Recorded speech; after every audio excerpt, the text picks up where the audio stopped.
Sponsored the month of Shvat, Ed and Faith Wolf, in memory of her mother Nessa Bas Velvel, Zev, and Bracha Strimber, in memory of her husband Avram ben Kalman Eliezer Halevi. In this chus of our Talmud Torah, the neshama should have an aliyah, and the families in nechama.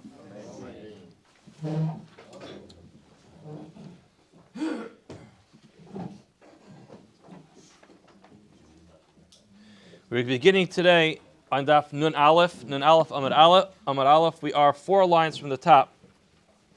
We are beginning with the words of Bo Minei Mirav Chista. So Mora has a shayla, Bo Minei Mirav Chista, Misha Achal.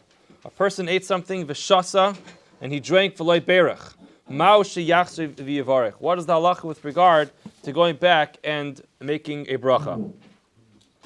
So just to preface, the previous Gemara, which we ended off with yesterday, discussed the halacha of someone who started eating, he did not make a bracha. We had a few different scenarios, whether he should spit it out, should he move it to the side, should he just swallow it. Here the Gemara is not clear. It's very not clear what we're talking about here. It just says, someone who's achal v'shasav le'berach mao sheyachse yivarech, what should be, what is the halacha with regard to going back and making a bracha afterwards? So the Gemara answers again with a cryptic answer. Somebody eats garlic, and now he has very bad breath. Would you recommend that he eat more garlic? Would that be able to take care of his problem? Certainly it's not going to help. His breath is going to just become more intensified. It will smell even worse. Now, that doesn't tell us what he should do. So Rashi seems to understand. It's talking about someone who's making a hamaitzi berachas hayayin. He's eating something, so he should make a hamaitzi or he should make a hagaf, and he forgets to make the bracha. And the Gemara's answer is, Misha achal shom, Rashi says, Maushi yachzer, Rashi says, la'achar achila v'shtiya. After he finishes eating. He finishes eating, so now he's finished his breakfast. Breakfast is over. Should he now make a bracha? So it seems like what we're talking about is he eats, he finishes eating, and now he wants to know, should he make a bracha? So the Gemara's answer is, if he ate garlic and his breath smells, should he go ahead and eat garlic anymore? So it seems to be like he did one thing wrong by eating breakfast without making a bracha. Are you now going to ask him to make a bracha levatala? He should just make a hamaitzi on nothing and just walk on the rest of his day? Certainly that's not the right thing to do. And sometimes it happens, a person does one thing wrong. A very common scenario on Shabbos, a person by habit walks into a room, flips on the light. So he says, I can't turn the light on Shabbos, so quickly turns it off. So obviously now he did 2 things wrong. So that's the concept of, you do one thing wrong, sometimes you get in the habit of doing something wrong, you just quickly snap into doing another thing following that. So the Gemara seems to be saying, so he should not make another bracha afterwards. Unfortunately, he missed out on his opportunity to make a bracha, so don't do it. The problem is that the Gemara continues, and the Gemara says, if he should eat more garlic and smell worse, therefore, even if he finishes his meal, he should make a bracha. So now this does not at all fit with what we just said. We just got finished saying that if he did something wrong, he should certainly not do something else wrong. Now the Gemara seems to be suggesting he should make a bracha.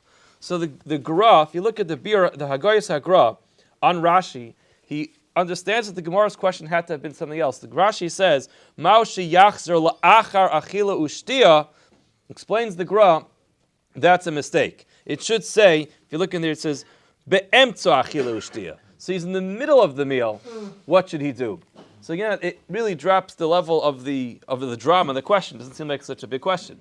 What else should he do? He's in the middle of eating. Of course, he should make another bracha. And therefore, the Gemara flows very nicely, but it's kind of obvious. The Gemara flows by saying, what happens if a person starts eating, doesn't make a bracha?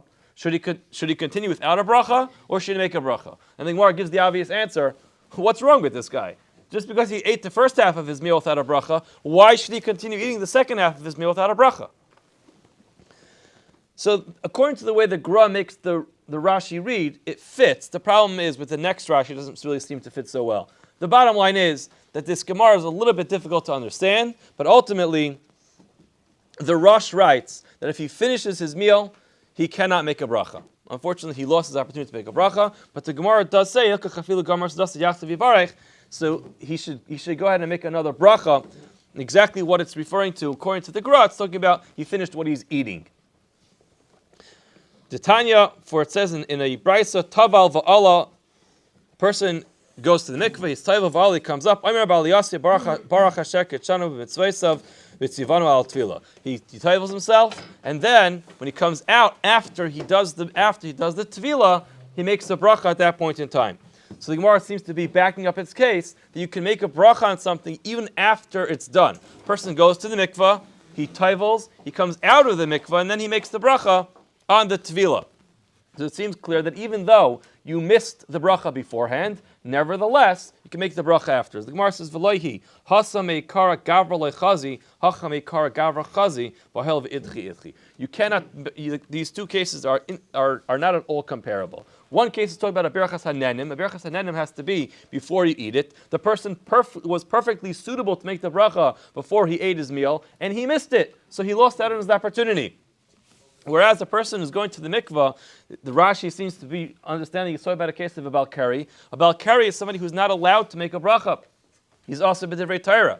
So therefore, he doesn't have the opportunity to make the bracha beforehand. And furthermore, it's berachos mitzvahs. So berachos mitzvahs could happen even after the mitzvah is over. So therefore, the Gemara says the raya is not relevant. With regard to the halachas, with regard to someone who makes a bracha, the only person who makes a bracha on a tefillah, now we have a nida as taivash makes a bracha. In Siman Reish and Yeridea, the Machlokes Mechaber and Ramah, when she should make the bracha, the minhag generally is that she makes the bracha while she's already in the water. The Shach and the Taz spend an enormous amount of time discussing exactly what she should do with regard to the fact that she's not wearing any clothing, with whether or not there's a problem of libay roya erva, that she has no separation between her heart and her erva. Ultimately, what comes out is that although the Ramah seems to say that she should cover herself with something which makes the bracha, everyone seems to say unanimously with one voice that's not the minhag. They don't cover themselves with any clothing. Some put their hands around their waist, others don't, but ultimately they make the bracha while they're already in the water. There is a minhag which is brought down. Pretty sure the Aryeh brings down that she should go back in again. In other words, she's in the water, she's taivel, she makes the bracha, and then she's taivel again after the bracha, so it should be over l'asiyasa. That's generally the minhag. Tana Rabbanan, asparagus. Now it should be noted that while this word can easily be read as asparagus and be referring to a vegetable, it is not. It says, Yafal Ulev. It could be that asparagus is also good for the heart, but that's not what we're talking about in this Gemara. Asparagus. What is asparagus? Rashi says it's it was something that they would drink, some type of mixture that they would drink, and it would be very good for health reasons. The Gemara says it's Yafal Ulev, v'toiv le'nayim. It's very good for your heart, and it's very good for your eyes as well. It's certainly good. It's even better for a person's intestines. Someone who drinks this frequently, yafalachal gufa. Not only does it help with the above mentioned areas, but this is good for his whole body. His whole body ultimately benefits from drinking such a drink. However, if you drink so much that you'll get drunk from it, then you have an opposite effect. Kashalachal gufa. It's terrible. It causes him to have health issues with his entire body. The Gemara says, "Midikatani yafal alev mechlal tebechamra askin." And since you mentioned that it's good for his heart, mechlal tebechamra askin, it must be we're talking about the asparagus, which the base, the main ingredient for it was wine. The katani, and we learned we learned it's certainly good for your intestines. V'hatanya lilaat yafal ramat kasha. So if you look at Rashi, lilaat is an acronym. It's abbreviation for Leiv, ayin techal, his heart, his eyes, and his spleen. And Ramat is an abbreviation. In the Rashi Dibur Maskavatanya, he says Ramat stands for Roish Me'ayim Tachtanius. It's his head, it's his stomach, Tachtanius, and is some type of rectal infection. I assume it's hemorrhoids, which comes from drinking this. So the Gemara is asking you a question. If we're talking about the one that's made out of wine, it's certainly good for your intestines. It's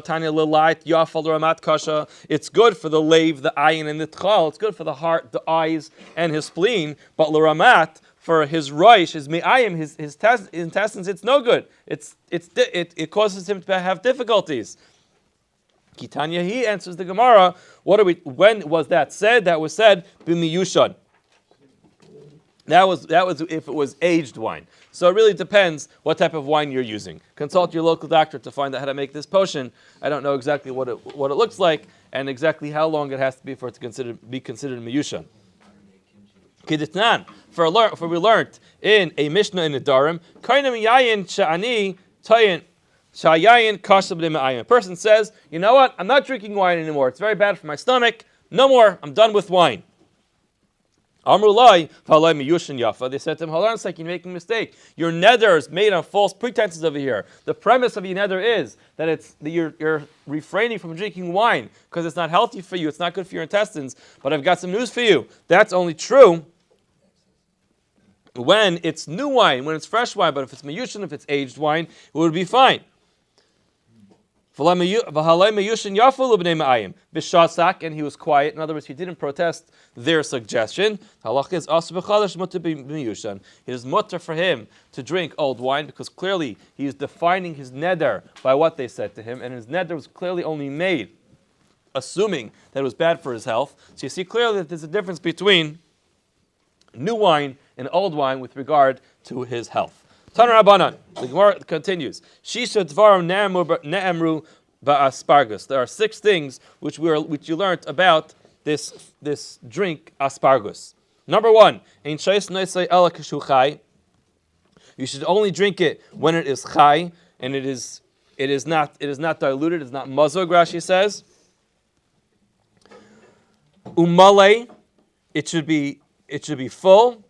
In other words, you drink the whole thing all at once. Don't drink it in a few sips. Just take the whole thing down all at once. Mekabele biyamin, you pick it up in your right hand. V'sheiseu b'smal, you drink with your left hand. Ve'ein mafsikin achrav, don't speak afterwards. Ve'ein mafsikin by.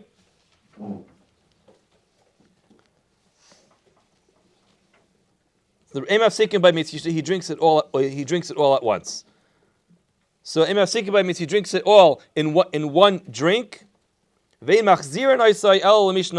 give the empty cup back to anybody else other than the person who gave you the cup. A person should spit afterwards. Don't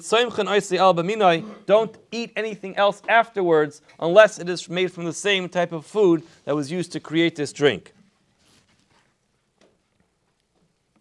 So just clearly, when I said mali before, mali means it should be a full cup. It should be chai, it should be fresh, it should be a full cup. You should drink it all at once. You shouldn't speak afterwards. You should not give the empty cup back to anybody other than the person who gave him the cup. He should spit afterwards, and the food that he eats afterwards should be made from the same the same type of ingredients as was used to create this drink. Vatanya, the Gemara asks a kasha, ein tzayim chanayse ela b'pas. The Gemara seems to say clearly the only thing you should eat afterwards is bread, not the ingredients that were used to create this drink. The Gemara says, like kasha, haba the chamra, haba the shikr. It depends what it's made out of. If it's made out of wine, so then you should drink bread, you eat bread afterwards. It's made out of shikr. If it's beer based, then the ingredients that is used to create the drink is what you should follow it with. Tani chada lalat yafa. We learned in one place that to the lalat again stands for lave, a naim et techal, for his heart, his eyes, and his spleen. It's good. L'ramat kasha. However, for l'ramat, for roish, mayim, and tachtanios, it's kasha. For his head, his intestines, and tachtanios, for hemorrhoids, it is bad. But tani idach, we learned in another place, l'ramat yafa, l'layat kasha. We learned the opposite.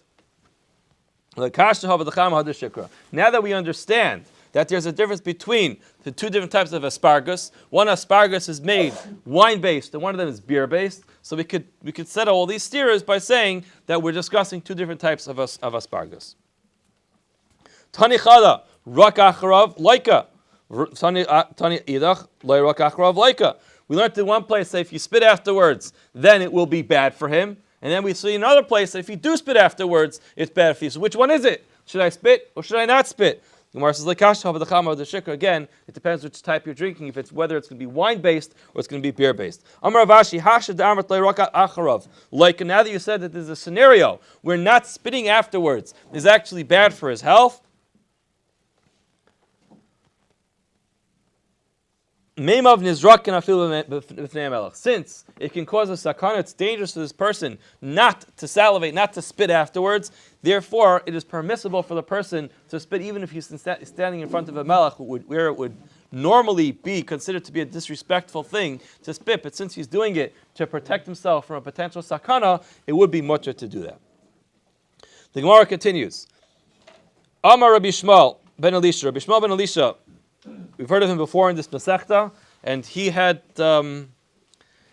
he was somebody who we see throughout Shas. He was subject to all kinds of revelations. He went me'achari apargud, as is discussed in the piyut we say on Yom Kippur. As well, he was approached by the Daf Zayin of this Masechta, V're'isia kasrika al kashem tzavakais, and he said Barcheni. So he had a lot of inside information on things that the general population was not aware of. So he said, Amar Bishmal ben Elisha, Shleisha dvarim sachli Suriel sar hapanim. So Rashi says, who is Suriel? He is Malach Chashuv Lavai Lefnei HaKadosh Baruch Hu. So he had inside information with this Malach who frequently would visit the throne of HaKadosh Baruch Hu. And he told him three very important things. Number one, Al tito chalukcha b'shachris miyad hashamash v'tilvash. Number one, a person should not take his clothing from a shamash. He should not have an attendant give him his clothing in the morning. Rather, he should get it himself. As Rashi says, Al tito chalukcha shachris miyad hashamash ala ato ba'atzmecha taleo mimakim shusham v'tilvashenu. This part of your day, do it by yourself. For whatever reason it is, I'm not sure it's clear what the reason is. Maybe we just don't trust the shamash, we don't know what he's going to do with the clothing. But ultimately, the person gets dressed in the morning, perhaps it's dark, he can't really see. He should handle that part himself. Don't trust other people to give you the clothing. A person should not wash his hands in the morning. This is referring to in the Tilas Yadayim in the morning, as this is actually brought down in Halacha, I believe in Siman Daled and Arachayim. A person should not have his hands washed. The negelvas, the Tilas Yadayim in the morning, should not wash from someone else that did not wash their hands yet. In other words, he should wash his own hands, or have someone else who already washed hands wash him. But someone else who did not yet wash their hands should not wash him. Asparagus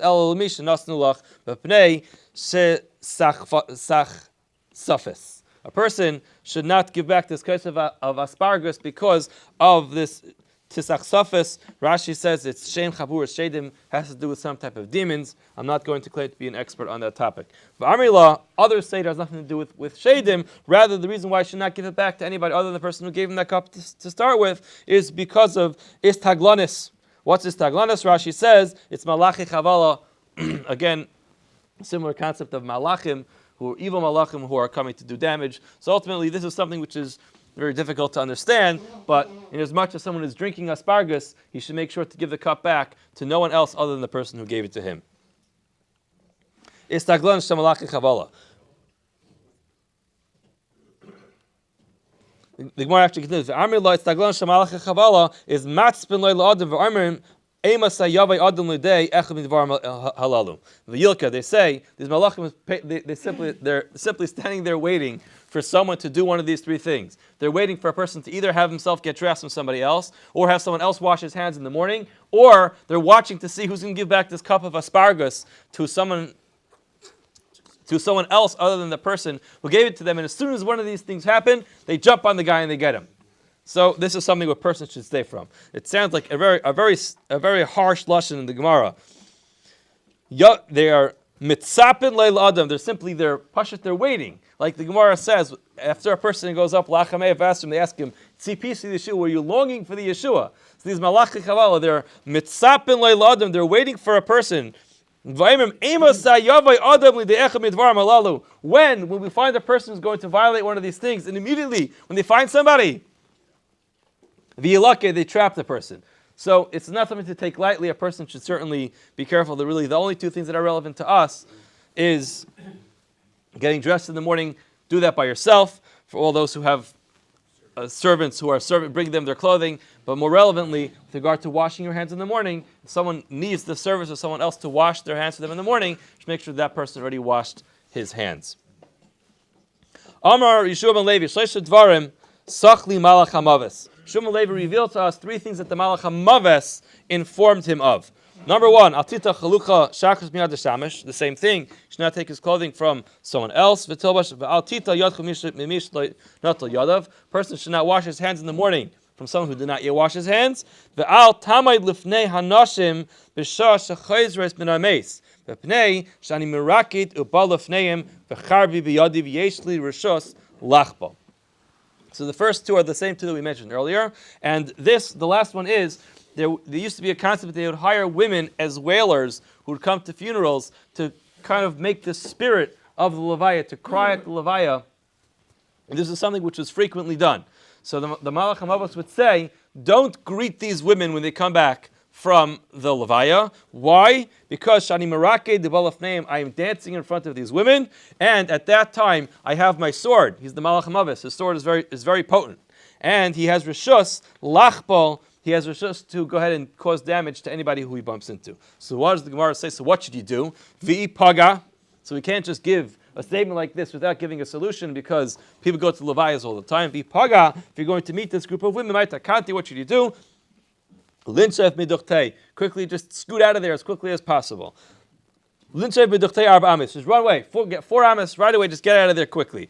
I'ika nara. If there is a river there, lavre. Quickly get to the other side. V'ika darka achrina. If there's any other way to go, lezel ba, you should take that way. V'ika guda. Leika achu, you should go behind the wall. If there's a wall there, then go behind the wall. V'iloi lahadar ape. If he doesn't have any of these options, it's a very narrow area, he can't run away, there's no river to cross, there's no wall to climb. So what should he do? He should turn his face around, don't face them, v'lema. And she said, v'yomer, Hashem el asatan yigar, Hashem b'cha ad dechalfi minei. He should just continue saying the pasuk, which is in Kriyash Malamita. He should say that pasuk, which ultimately will save him from the hands of the Malach HaMavos. Amar B'zeira, Amar Bavo, Amar Lov Masnisa, Tana, others say was learned in the Mishnah. Asara dvarim nemru b'kais bracha. There were 10 things which were said with regard to a kais bracha. Rashi says in this case kais bracha is referring to the kais bracha of Birkas Hamazon. Number 1, ta'an hadacha. It needs to be washed out. Ushtifa. Hadacha. If you look at Tosfos says that shtifa is mibachutz, v'adach mibefnim. So you should wash it on the inside and on the outside. Chai. So chai means, if you look at Rashi, chai means shemozgu b'mayim la'achar shnasnu b'kais. In other words, you first poured the wine before it was diluted, and then you diluted it with water inside the cup. So you should use fresh, undiluted wine to pour into the cup. I should just mention, Tosfos on the previous daf, on daf Nun Amud Beis, he writes Chai. If you look at it, it's the second very wide line. The first word on the line is Chai, Hainu Shalem.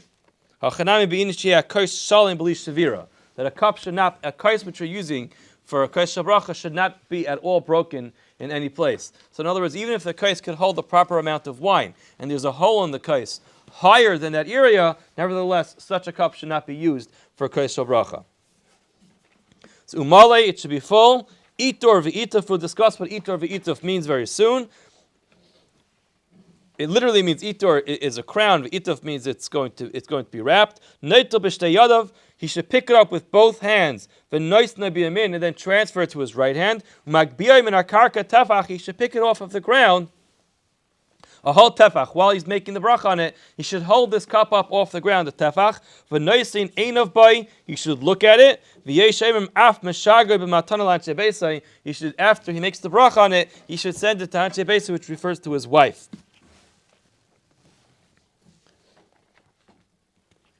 Amar Rabbi Yechanan, Anu ein lanu ela arba. Very nice that we heard these 10, but we really are only makbid on 4 of them. What are those? Hadacha, shtifa, chai, umali. It should be rinsed out. It should be fresh wine when you pour it into the cup. Umali, it should be filled until the top. Tana, we learned hadacha mi bifnim, v'shtifa b'achutz. So the Gemara says clearly, hadacha is bifnim, v'shtifa is b'achutz.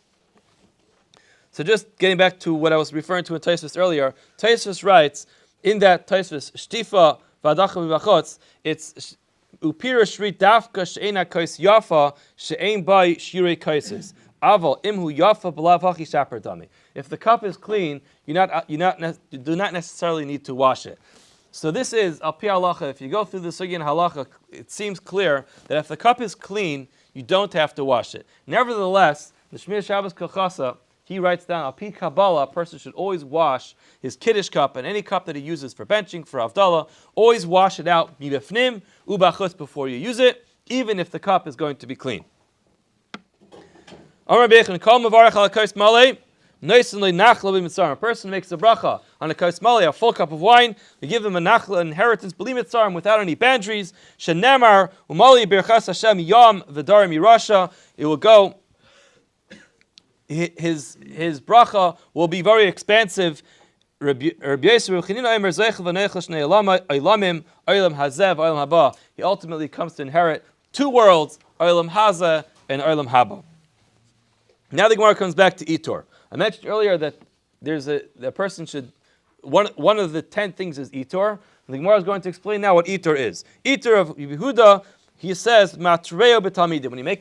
When you use a kaisel bracha, Yehuda would bring all his talmidim around. For the cover of the kais, he would bring a lot of people around to see it, or to be there, to be present at the time that he makes the bracha.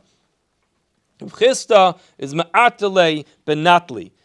Rashi says benatli is kaisos. In other words, he would surround the kaisel bracha with a bunch of other kaisos which are also filled with wine. So there was generosity when a person is making a kaisel bracha. It's appropriate for there to be a lot of other kaisos, or a lot of other people present at the time that he makes that bracha. Amar Rab Chanan ubechai, Amar Sheishus ubechas haaretz. When it comes to ubechai, that means he has fresh wine. He dilutes the wine in the cup. When? At what point in time should he dilute it? But berachos haaretz, in the bracha of the aretz. So Rashi says, "Kishemagil berachos haaretz ma'isifala." When he gets to the bracha of the aretz, eretz chem the tayv rachava. At that point in time is when he should add in the water to dilute it. Ituf. What is ituf? Rav Papa ma'atif v'yosef. He would literally put his talus on. He would wrap himself in his talus when he would make a kaisel bracha. Rav Asi paras sudar reish. Rav Asi would put a sudar on his head, a handkerchief or a hat on his head, and this is actually where the minute comes from, that some people wear their hat when they bench. And it seems actually in Mishnah Berurah brings down that a person should wear his hat when he benches. I don't think that the Mishnah Berurah is referring to the standard black hat with two pinches and a fold in the middle. It depends, whatever hat was respectable at the time. So certainly a yarmulke a person should be wearing.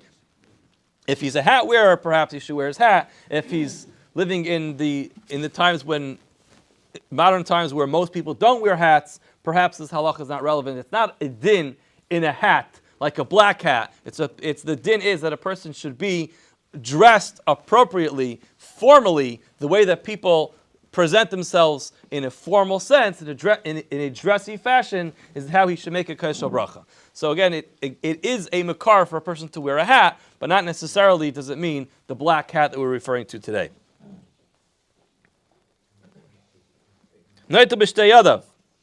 A person should pick up the cup with two hands. Amar Rav Chinan bar Papa, Mikra su'u yedechem kaidosh uvarchu es Hashem. You should use yedechem. He should pick it up with his hands, and he should bench Hashem. But nois nil yamin, he should give it to his right hand. Amar B'chia bar Abba Rav Yechron Rishonim shalu. The Rishonim asked. Now, obviously, this is not referring to the Rishonim in the literal sense of the Rishonim as we refer to it, because we are having a discussion amongst Amirayim over here. Gemara says the early commentators, they asked, "Small mao shetisayei al yamin." What can a person use his right hand to support himself while he's holding the kais? Amar Rav Ashi hoil rishonim ibayelu v'lo ishritlu. Since the rishonim asked, they didn't give us an answer. Anan nava l'chumra. We will do l'chumra. So this is a very interesting taisus over here. What's the big deal to hold the cup? Why was it so heavy? Taisus says because either it's talking about a very heavy cup of wine, or it's talking about it's Rosh Chodesh Teves, which is Shabbos and Chanukah. So he has to say Ritzei. He has to say Alanisim. He has to say Ritzei and Yalav Yaveh. By the time he's done with all that, his hand gets too wiped out from holding the cup so high. That's the longest possible benching a person could have. In such a case, indeed, it can get very heavy for the person to hold the cup for such a long time, and therefore he wants to know, can he support his right hand with his left hand? Another answer Taisus gives, talking about it's a Nisuin, and they are being Marach and Berachos HaMazon. Ultimately, the Gemara says, that we will not support it with the left hand. You lift it off of the karka tefach.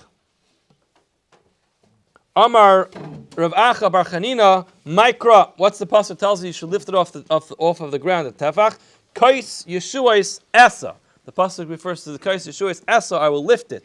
B'Shem Hashem Ekra. And I'll call in the name of Hashem. And nice and Einabai, this is what we mentioned, the person should look at the cup. Ki hechi deloy nesiach daitimnei. He should not forget about the cup. Therefore, if he looks at it, he's a constant reminder of what he's looking at. U'mishager la'anshe beisa, he should send it to the anshe beisa, to his wife, b'matana, as a gift. He should send it to his wife as a gift. Ki hechi titisbarech devisu, like this, his wife will ultimately get a bracha from the kosher bracha. So he should share with his wife, like this, she should get a bracha from it. Ula iklo lebei Rav Nachman. Ula came to the house of Rav Nachman. Karach Richter, he made a sandwich, he ate some bread. Baruch berachos mezayna, and he made berachos hamazon, he benched. And Yavle kasa de berachos to Rav Nachman, he gave the cup of his berachos hamazon to Rav Nachman. Amar Rav Nachman lishta mar kasa de berachos liyalta. You should give the cup, the kosher bracha to Yalta, who was his wife. Amar lei, hachi amar Rabbi Yechanan, ein pri bitna shel isha misparech, ela mi pri bitnai shel ish. The pre-beten of a woman, a woman's reproductive system will be blessed ultimately from her husband, not from herself. So the ein pri bitna shel isha misparech, ela mi pri bitnai shel ish. In other words, the bracha will come from her husband, so it's fine that I have it. Shenemar uparech privit necha. It says the privit necha of your stomach will be blessed, will be benched. Privit na loinemar. It doesn't say her beten. It says yours, referring to the male. Ella privit necha. It's only referring to yours, not hers. We learned in a similar brayso. It says the same thing. So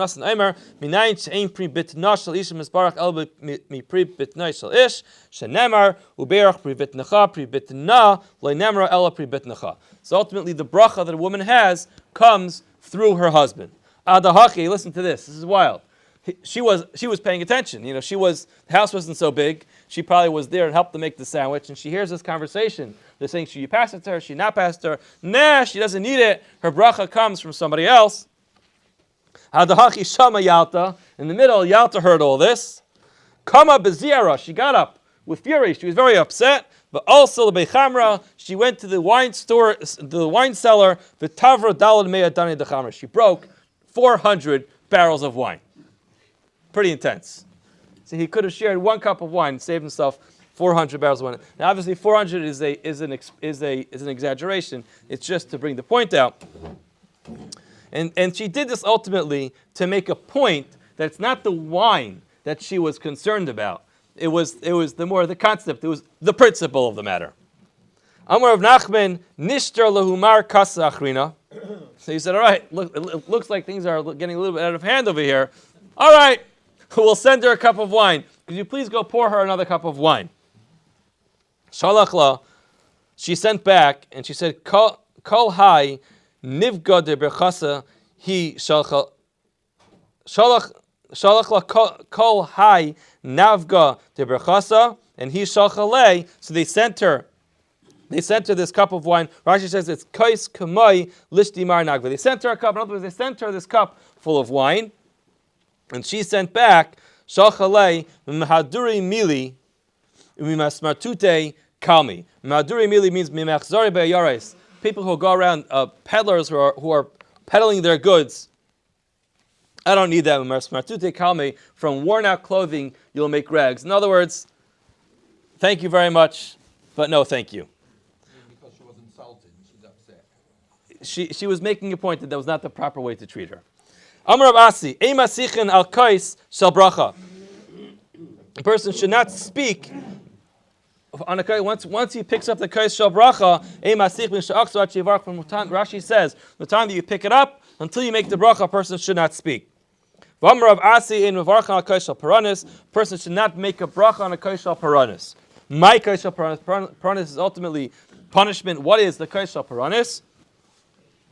It's the second kais. Now there is a whole sugya which discusses the idea of zugais, the negative effect of having things in pairs. So some people are makbid on this, others are more makbid on this. They're never to do things in exact pairs, always to do things in odd numbers. But ultimately, that's one of the mekayros, that a person doesn't cook 2 eggs at once. Although the ikar makar had to do with there being blood inside the eggs, like this, it could be batal chad betray. You always have rive, but that's another reason why people just don't do things in pairs. So a person should not make a bracha on a kais shel paranis.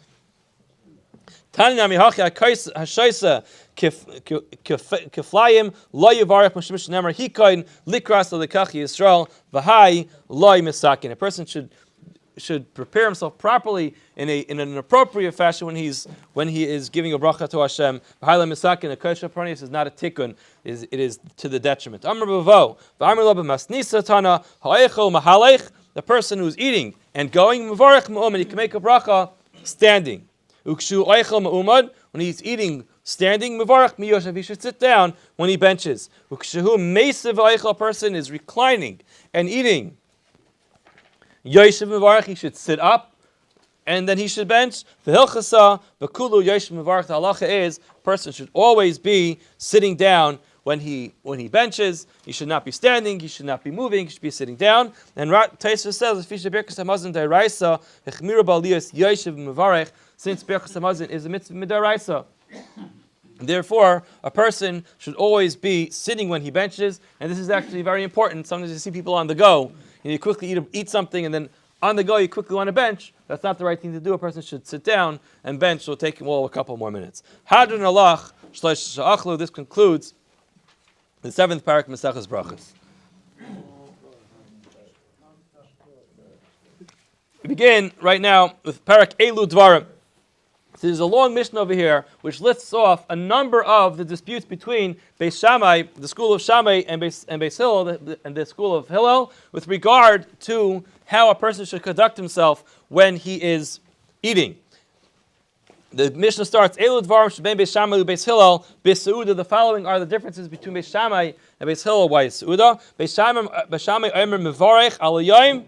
Person makes, when he makes kiddush, first he says the bracha on the yom, v'yachar kach mevarech al yayin, which is not what we do. We start off with vayechulu, which has nothing to do with, I shouldn't say that. It's not really part of the kiddush hayayim. It is an edus, as the Gemara says, it's an edus on Ma'aseh Berachos. And then when we conclude from that, and we go on vayechulu. We finish the end of that parsha. We move on to our bracha of hagafen, which is like Beis Hillel Emrim mevarech al yayin v'achar kach mevarech al hayayim. First you make the bracha on the yayin, and then on the yayin. That's what we do. First, a person should wash his hands, and then he should pour the kais. Now, if you look at Rashi, what we're talking about over here is the kais of Birkas Hamazon, I believe. Yain Abal of Nei Hamazon. Yeah, this is Yain Abal of Nei Hamazon. The question is whether he should wash his hands first or afterwards. So Beis Shammai says, first you wash your hands, then you pour the cup. Beis Hillel says, first you pour the cup, afterwards you wash your hands. The Gemara is going to go through every one of these halachas, every one of these machlokes in detail within the next couple dafin. Person wipes his hands in the middle of the meal on a cloth. Umanicha ala shulchan, you can put it on the table. Beis Hillel ala kesses, don't put it on the table. Rather, you should put it on a pillow or a cushion that he's sitting next to. Again, this is with regard to dinim of Tumah and Taira. We will get to that in the Gemara. You sweep the house. Afterwards, you wash your hands. So here it's referring to mayim achronim. When a person washes his hands, should he first clean up the area and then wash his hands, or should he first wash his hands and then clean up the area? B'shami Omer ner, with regard to Havdalah, the order is ner, first Bayram area Eish, and then Mazain, Besamim v'Havdalah. Ubeis Hil Aimrim. So we're adding in Mazain here. If you look at Rashi, there's Misha Ein Like Ela Kais Echad b'Motzei Shabbos. He only has one cup. Manichai Ad LaAchar HaMazain the Seder Alav Ner Umazain B'Samim Havdalah. He used it for both, for Mazain and Havdalah. It seems like Shalosh should have stretched out long, so he's going to use that one kais for both. Beis Hillel says Ner uBesamim Mazain Havdalah. So everyone agrees that Ner is first and Havdalah is last. The question is between Besamim and Mazain, which one comes first? B'Shami Oimrim Shebara Ma'ar Ha'esh. The bracha that is made is Bara Ma'ar Ha'esh, referring to the light of a fire. Beis Hillel says Bayrei Ma'ari Ha'esh. He continuously creates Ma'ari Ha'esh, lights, lots of lights from fire. Ein mevarchin loyal ner v'loyal b'samim shel akum. Person cannot make the bracha on a ner or b'samim of akum. V'loy al ner v'loyal b'samim shel mesim. And a person should not make a bracha on ner or b'samim from mesim, which was used for a deceased person. V'loy al ner v'loyal b'samim shel avodah zara, and certainly not with a ner and b'samim that was used for avodah zara. Ve'im mevarchin al ner shel yi'aisu l'ayrai. Ad v'loy mevarchin al ner ad she'aisu l'ayrai. A person should not make a bracha on the fire until he actually benefits from the light. Misha achal v'shachach v'loy birich. Person ate and he forgot to say Berachos Hamazon. So just on yesterday's daf, we're discussing a person forgets to make a bracha before he eats. So here the person made a bracha, he ate, but now he forgot to say Berachos Hamazon. B'Shami Oimrim Yachzir L'Mkayma V'Yivarech. B'Shami says you got to go back. Go all the way back to the place that you ate and make Berachos Hamazon over there. Just say Berachos Hamazon wherever you are. Now it should just be noted that in this case, Beis Hillel agrees that lechatchila you should go back. The question just is whether you're obligated to go back. Until what point can a person still say Berachos Hamazon? Ad kedesh yisakel hamazon shebemeyav. Until all the food is completely digested in his system, which is generally understood to be the amount of time it takes to go 4 milin, which is 72 minutes. And at that point in time, it's considered to be too late for he already is no longer feeling the benefits of his meal. Balahen yayin achar hamazon im ein sham el oisya kais b'shami omer mevarach al yayin v'achar kach mevarach al hamazon b'sil omer mevarach al hamazon v'achar kach al hayayin. So they brought him wine at the end of the meal. The question is, what should you do first? Should you make a bracha on the wine first, or Berachos Hamazon? V'einin amein achar Yisrael hamavarech. The person can answer amein, should answer amein, is encouraged to answer amein after a Yisrael who makes a bracha. And this means, if you look at Rashi, afilu loy shama el seif bracha. All he heard was someone say the last few words of a bracha. However, the Mishnah says, achar kuti hamavarech ve'einaim einin amein achar kuti hamavarech at yishma kol bracha kula. After a kuti, which the kutim come up all the time throughout Shas, they had a questionable conversion. We're not sure what their motivation was when they converted, whether or not it was legitimate, if it was sincere. So if you hear a kuti make a bracha, the person should not answer amein unless ad yishma kol bracha kula, unless he hears him make the entire bracha. So if he makes the entire bracha and the bracha is Baruch atah Hashem Elokeinu melech haolam, so it's said properly, you clearly know who the kuti was referring to in the bracha, so there's no problem answering amen to that. But we have to be suspect, as Rashi says, Shema Baruch Laharagrizim. If all you hear him say is Shakol Ni'abedvari or Baruch B'nei Messiah, in such a case you can't answer amen to that because you're not sure what the beginning half of the bracha was. Perhaps he inserted Haragrizim in there instead of inserting the name of Hashem. Tana Rabbanan, Dvarim Shebein Beishamai Beis Hillel Besuda, Beishamai Omer Mevarach Al Hayayim, V'yachar Kach Mevarach Al Hayayim. Beis Shammai says you make a bracha on the yom first and then on yayin. Why shahayim garin liyayin sheyavai? Why are we making a bracha on wine altogether? The reason is because it's Shabbos or because it's Yom Tif. So therefore, make a bracha on the day first. As well, he says, V'kar kiddush hayom. It already, the Yom has come. It's already, the day of Shabbos is already here. Either he was Mekabel Shabbos, or naturally by the change of the hour Shabbos came. So therefore, a person should make the bracha on the Yom first and then Hagafen. However, Vadayin Yayin Loiba, the wine did not come right away. You make a bracha on the wine first, and then afterwards on the Yom. Why shayayin garim lekadusha shetihamar? You can't make kiddush without wine. So the whole kiddush is going to be predicated on the fact that he has wine. If he doesn't have his wine here, he can't make kiddush altogether. So therefore, he should make a bracha on the wine first because it's crucial that he has the wine there. Davar achar, another explanation why you should make the kiddush on the wine first is Berachos hayayin tedira, or Berachos hayayin eina tedira. Berachos hayayin is something which you make frequently. Anytime you want to have a drink of wine, you make a hagafen, so it's much more tadir than the Berachos hayayin. And we have a concept, the halacha, tadir v'sheina tadir, tadir kaidem.